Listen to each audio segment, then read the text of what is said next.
She rejects an incoming call. The conference lanyard hangs on a hook. She passes it and leaves it there. I look at the hook and wait. Her team took the long table by the window. Laptops open, cups sweating. I stood to the side while she ordered. When she dropped her tote, a blue conference lanyard slid out, hit the floor, spun once. The logo wasn't her company. The barista glanced at me and smirked like he'd seen this move before.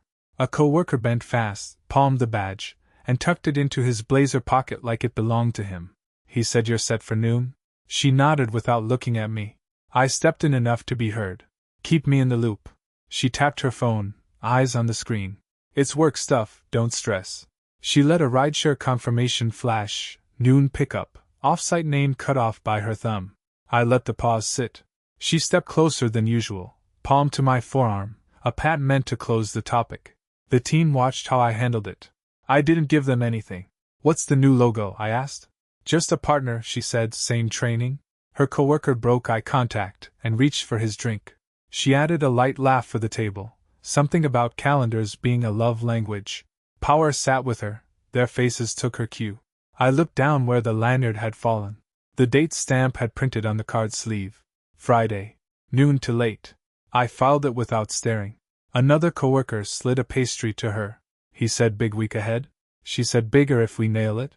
The barista called my name like he knew it, handed me my cup slow, gave me a look that asked if I was going to make a scene.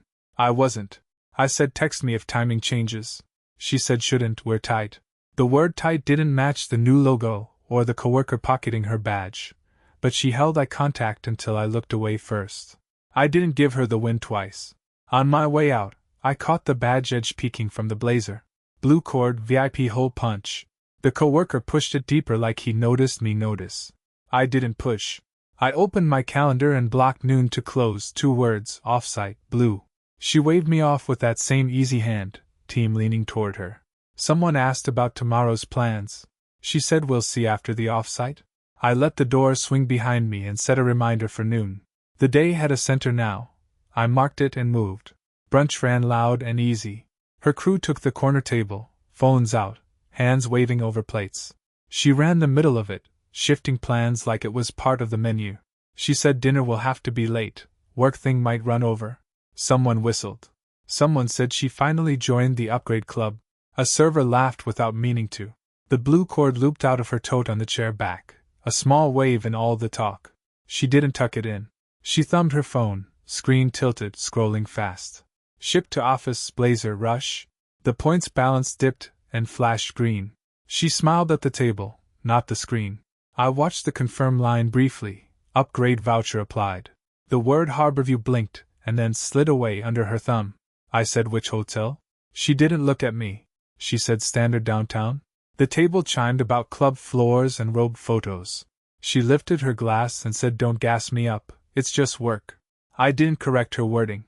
I just opened my calendar. Jenna leaned in behind me and tapped my shoulder twice like a metronome. She said, "Let her build her wins." I said, "I'm aligning pickups." The table looked at me, then at her, then back to the eggs. Her mouth held a smile too long. She adjusted a cuff that didn't need fixing. She said, "It's noon to close, very boring, stop planning around it." I said, "Noted." She said, "We'll eat after, maybe 11? I said, "Put the location in one place." She blinked at that, then slid her phone across the table and let it sit. Nothing on the screen moved now. A friend asked if I got her blazer size right last time. She cut in and said, "I'm handling my wardrobe." The friend laughed. Jenna said, "She's in a season?" I let that word hang. I typed a line, 5:45 lobby pickup. She glanced down, then up. She said, "I may run late." I said, "I adjust." The server set down an extra plate for a person who hadn't arrived. She waved it away and said points made it free. Free didn't match her earlier standard, but the table liked freebies more than definitions.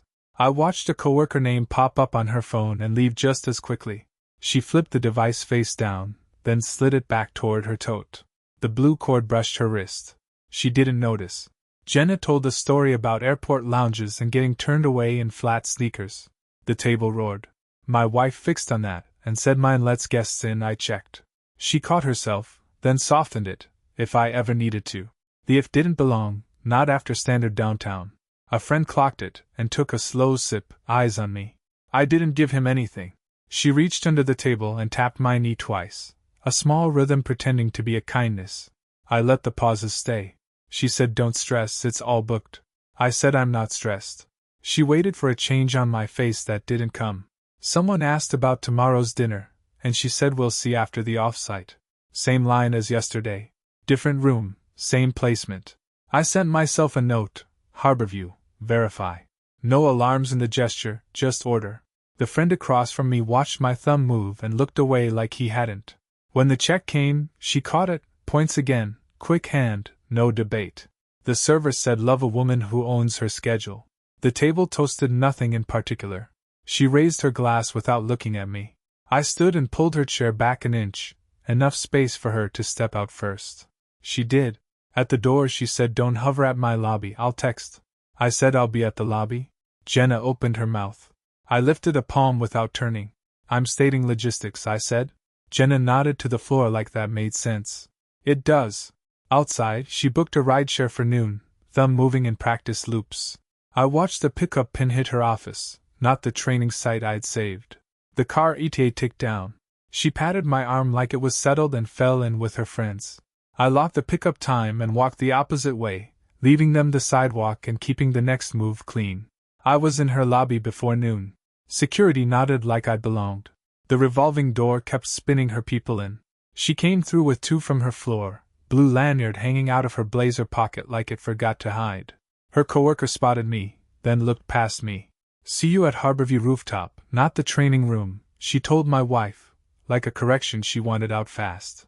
"Harborview isn't the site," I said. I kept my voice flat.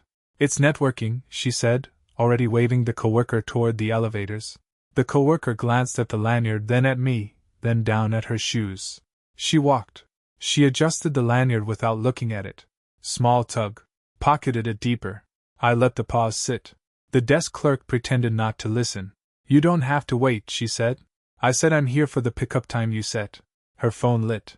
I watched the reflection in the marble, not the screen. She swiped and turned her wrist away. The elevator chimed and no one moved to get on. My phone buzzed. "Jenna, be cool, you're reading into it." I locked the screen and put the phone face down on the arm of a lobby chair. No reply. She watched me do it. "This isn't a big deal," she said. "You changed the room and the roof," I said. She lifted her chin. "It's still work."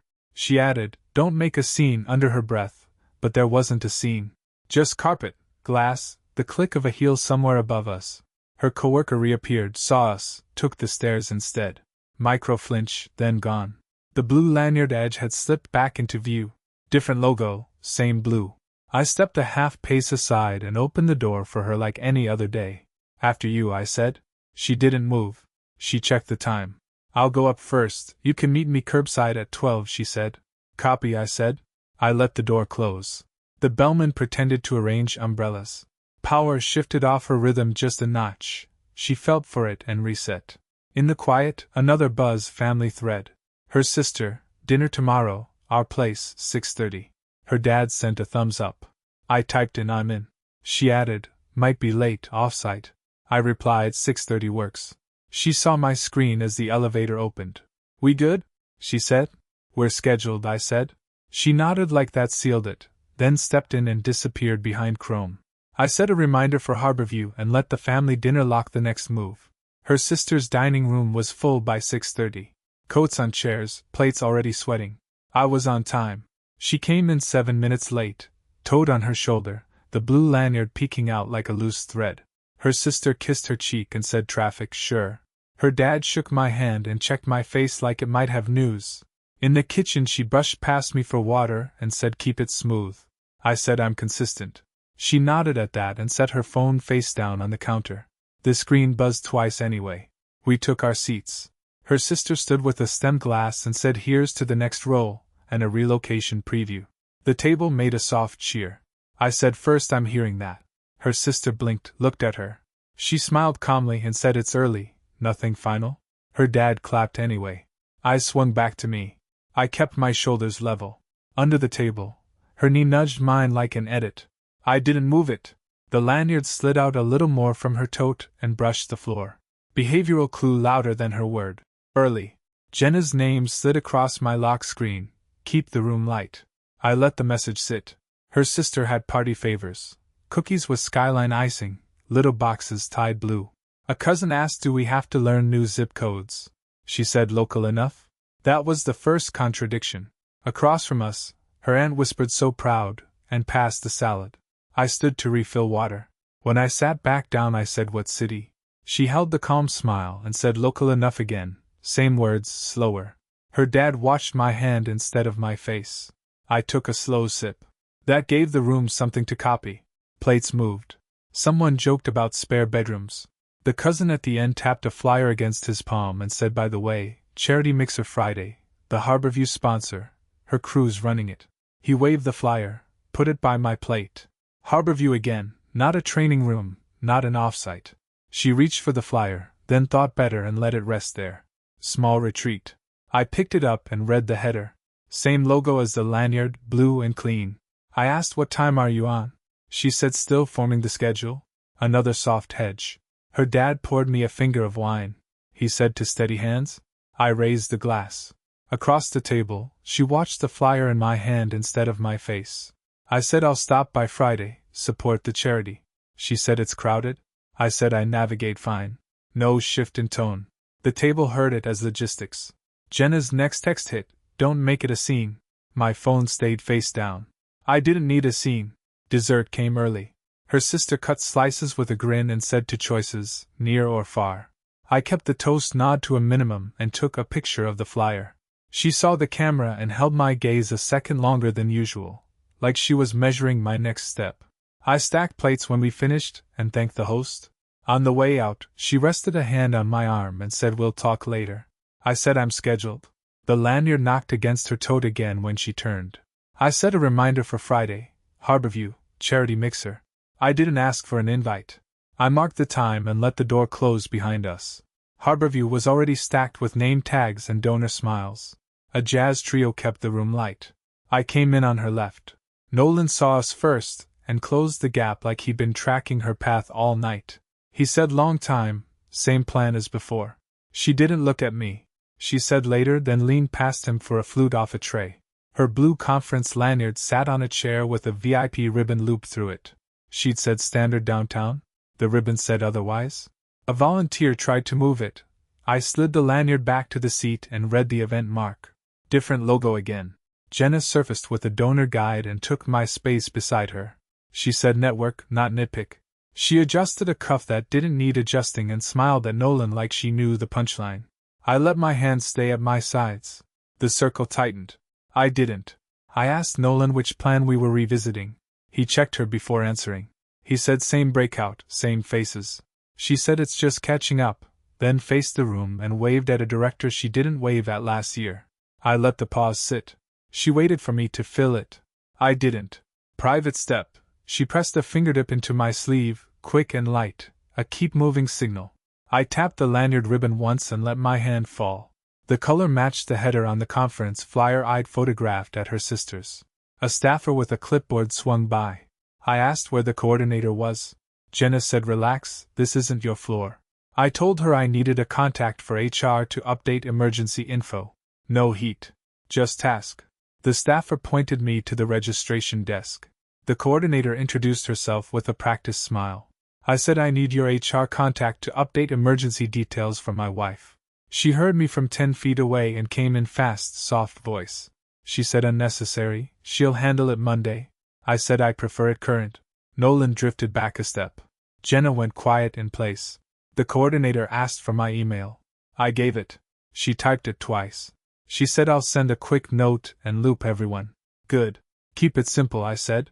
Behavioral contradiction. She took the VIP lanyard off the chair and stuffed it deep into her tote, then laughed about being low-key tonight. A sponsor stopped to say hi and called her by a title she hasn't told me. I thanked the coordinator and stepped aside. She told me we can talk later. I said, calendars open after 9. Jenna said, don't make a scene. I said, I'm not. The trio switched to something louder. Nolan checked his watch and excused himself to the bar. The coordinator looked down at her phone and hit send. I watched the screen flash delivered and let the music cover the rest. The email hit at 10:42. Subject line froze in my inbox. access changes and off-site lodging boundaries. Her HR sender, my address and CC where it shouldn't be. Header image loaded slow, blue conference lanyard laid across a Harborview Suites itinerary, VIP ribbon tucked under the clip.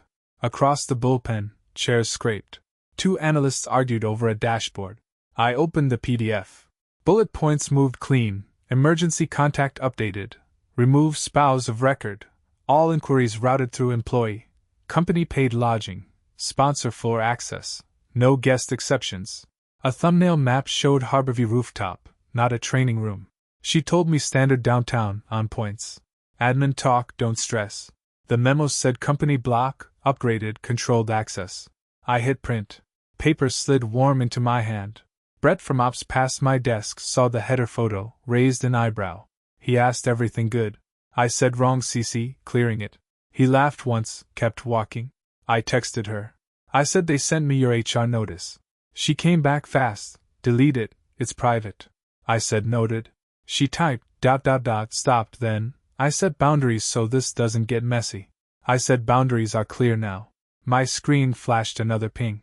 Jenna, be cool. HR fires weird emails all the time. I slid my phone face down. The secondary tone was the same as the mixer.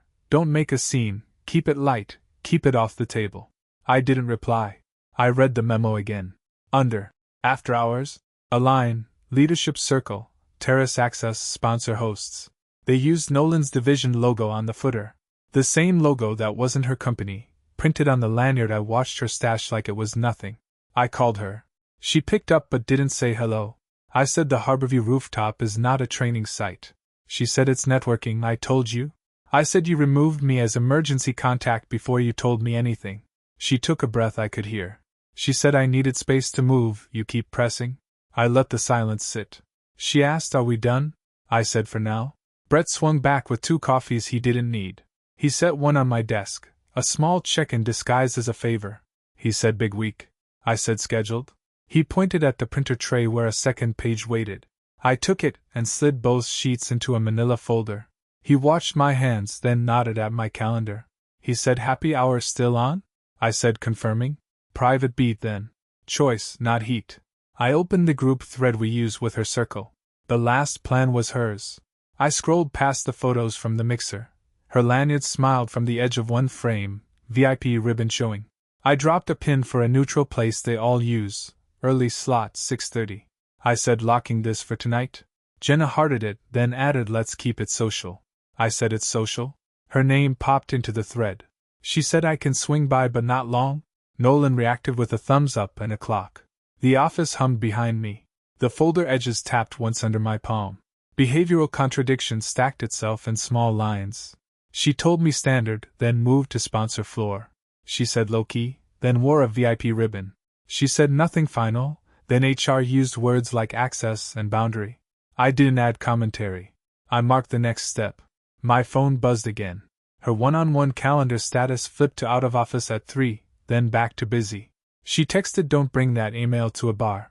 I said I'll state facts and head out. She said you're reading into it? I said I'm reading what you sent. At the doorway, our director waved me into a stand-up. I left the folder by my keyboard and kept my mouth shut for 15 minutes of project timing. When it broke, Brett looked over. He asked you good for later? I said I'll be there. I packed at 5. The folder went into my bag, not hidden. As I passed the break area, 2 interns traded Friday plans. One said Harborview's closed for a private event tonight. The other asked who gets that. I kept walking. On the street, Jenna called. I let it ring twice, picked up. She said don't turn this into a referendum. I said I'm showing up. She said then be neutral. I said I always am. She waited for a reaction I didn't give, then said okay, see you. I texted the group one last time. Table reserved under my name. No extra words. The lanyard photo stared from the top of the print inside my bag. I let the door close behind me and headed to confirm it in person. The host read my name off the list and waved us to the long high top by the window. I set my phone face down in the middle, left 2 seats open at the end. Servers dropped waters, menus fanned like cards. Jenna arrived first with her smile already up. She said she texted you, right behind me. Nolan trailed her, eyes scanning shoulders, jacket still on. My wife came last, blazer sharp, lanyard tucked into her tote like an old habit. I reached into my bag and set the printout down, lanyard photo on top. The header line peaked just enough, access changes and off-site lodging boundaries. No flourish. I angled it to her and kept my elbows off the table. I said you cut me out before telling me.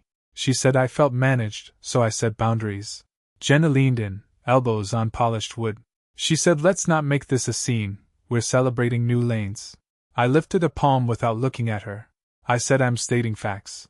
The table went quiet like someone turned the volume down at once. My wife tapped a straw against her glass, checked Nolan, then the door, then me. She said this is about work, not us.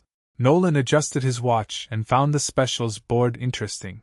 A server hovered with a tray, waited for a cue I didn't give, then set the drinks down with care. I slid the top page half an inch.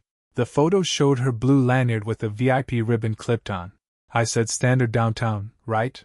She didn't answer. She put her hand flat over the photo and left it there, like covering a spill. Jenna tried again. She said she's leveling up, can you let that breathe? I kept my voice even. I said when were you going to say it? My wife looked at my hand, not my face. She said it wasn't final. The contradiction sat in the subject line. The decision had moved without waiting. A couple from her team stepped by, saw the table freeze, decided on the bar. The bartender looked our way and then past us. Power slid off her, not dramatic, just gravity. She said we can reset later? I nodded once. I said you made it private, I'll respect that. Her eyes searched for the hit that didn't come.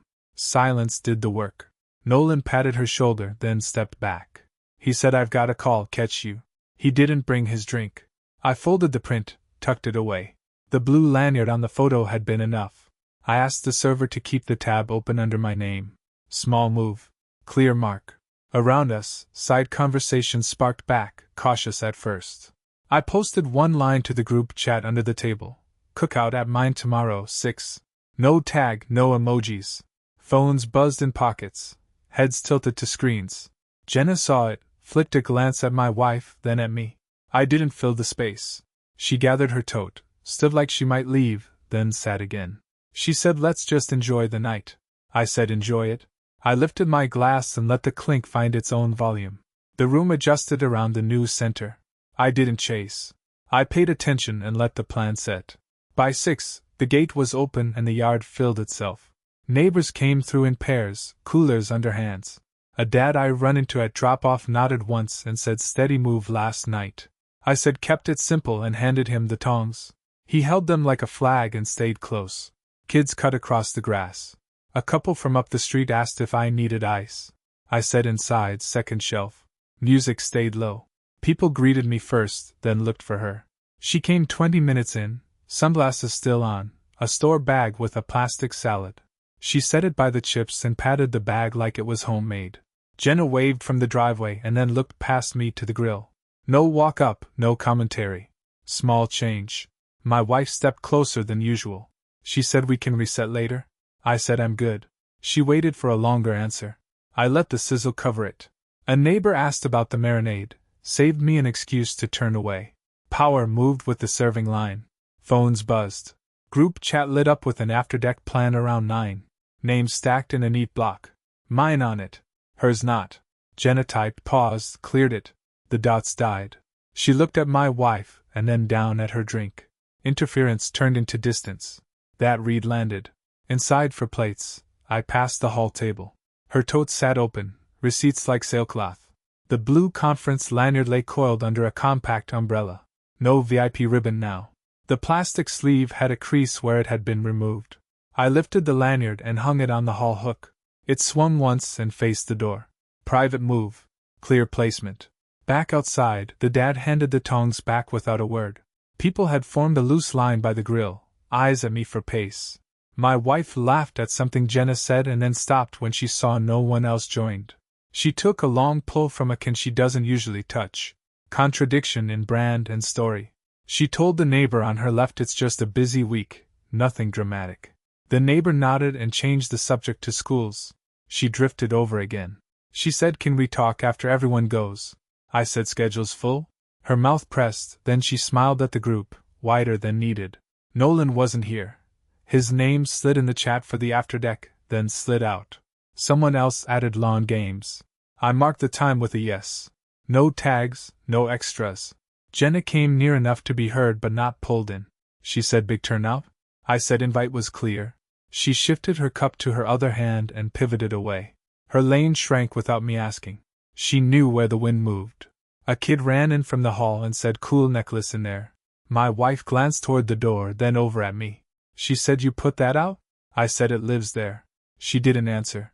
She went to refill the chips and opened the wrong cabinet. Her sister texted a selfie from somewhere else, caption proud of you. I put the phone face down and cut more limes.